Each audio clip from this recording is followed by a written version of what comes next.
Right? Yeah. So speaking of which, why don't you just give some context on your story for those who don't know that story? I was born August 21st, 1991 in Philippines.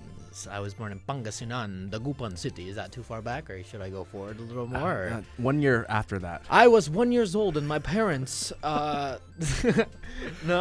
So I grew up in North Carolina, and it was boring, dog. I gotta admit, a lot of the things that I am doing now derives from boredom. You know, when you're bored, you find ways to, fill that boredom, whether it's creatively, through sports, through your hobbies, or just other things like that. But for me, it was just being creative. My parents had a camera. They would never use it, so I stole it. I took it, and then I just started filming, and I grew to love it.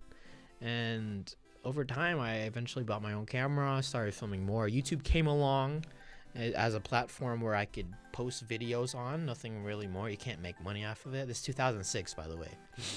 So I posted a lot, and eventually it tracked views. I was with my buddy Alex Wasabi and friends. It was more.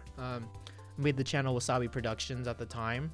It was like me and like 5 other people, and then eventually me and Alex were the only 2 who stayed in the group. And it wasn't really until college that we started taking that channel seriously. Like, we found out you could make money off of it, and then I needed lunch money, and I was like, okay, let's go, let's do it. Alex is here, let's do it. He's down, let's kill it. And from that, we made a lot of lip syncs videos, because copyright thing wasn't too strict at the time. So we made a parody of a song called Call Me Maybe by Carly Rae Jepsen. Okay, that went viral. It had 24 million views in a week, which is absolutely insane. People love the character Rolanda. That's who I'm known for. It's just me with a wig and a unibrow, kind of talks like this. Oh my god, yes, I love you. Like stuff like that, like nostalgia. People watching this like probably know that and miss a lot. And after that, we moved to LA. And kind of did my own path. Like, okay, I kind of want to do my own thing. I kind of wanted to go solo, because you know how Backstreet Boys, everyone went solo at a point. Like NSYNC, Justin Timberlake, stuff like that. So I was like, I kind of want to do my own thing. I want to control my own life. Because don't get me wrong, like working as like 2 people can kind of get, there's struggles involved. Like, we butt heads at some times. And there was a point where I'm like, okay, I just want to just do my own thing, we weren't really agreeing at certain things. I'm like, do this or that. I'm like, yeah, I think it's best if I just do my own thing, which is great. I think it helped both of us out a lot. I feel like we're more friends now than we were back then, to be honest, which is cool. I like it. But I started Guava Juice 4 years ago from today, which is great. We're filming this January 27th. Is that what there is today? Was your anniversary 28th or 27th? I don't remember.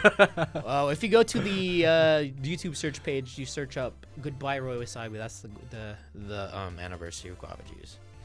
But I had to start over from the beginning. Not a lot of people jumped into the channel from Wasabi. Probably like 150,000 people transferred over. So I really had to start from scratch.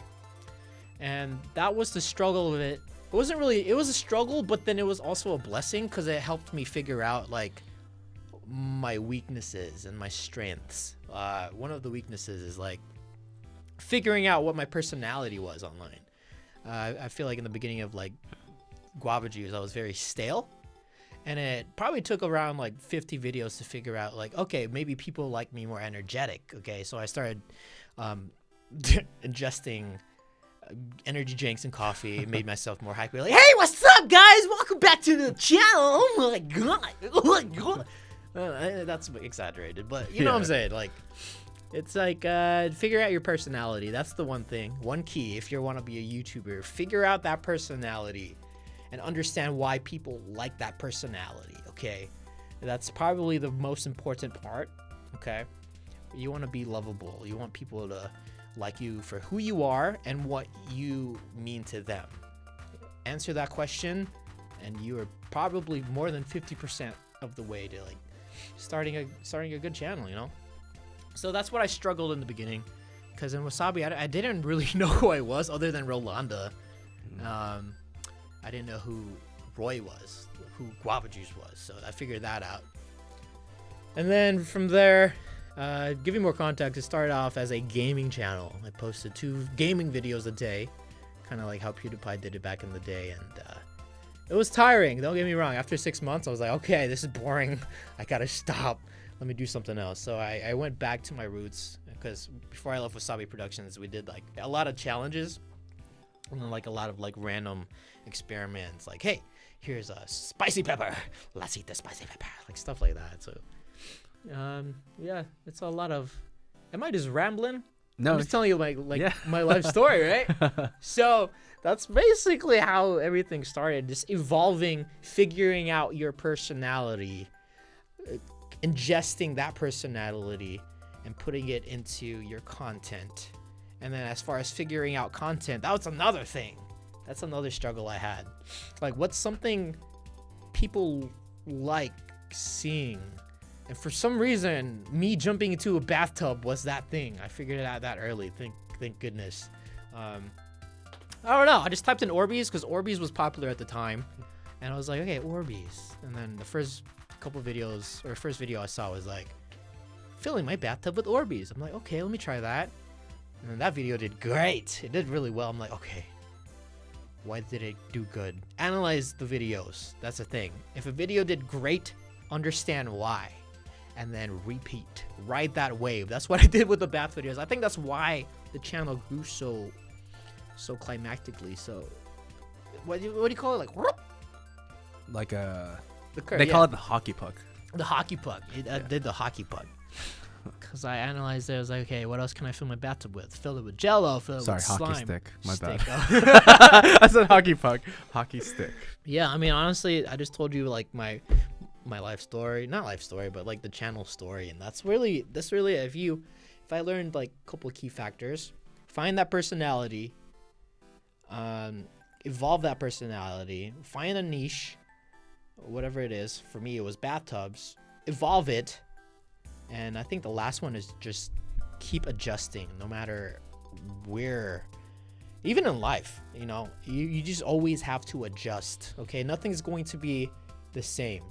Everything is going to change. Every single year, there's always going to be some kind of change, whether it's a life change, you get a new pet, or you move, or something will happen, and you need to learn how to adjust.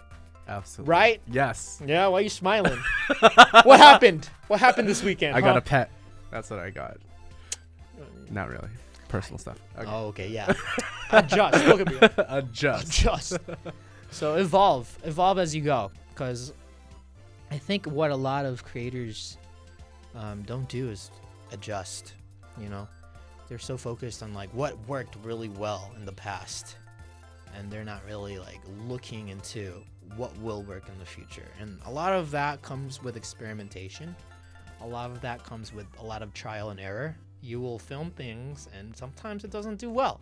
Understand why it doesn't do well. It did not do well, and kind of fix that.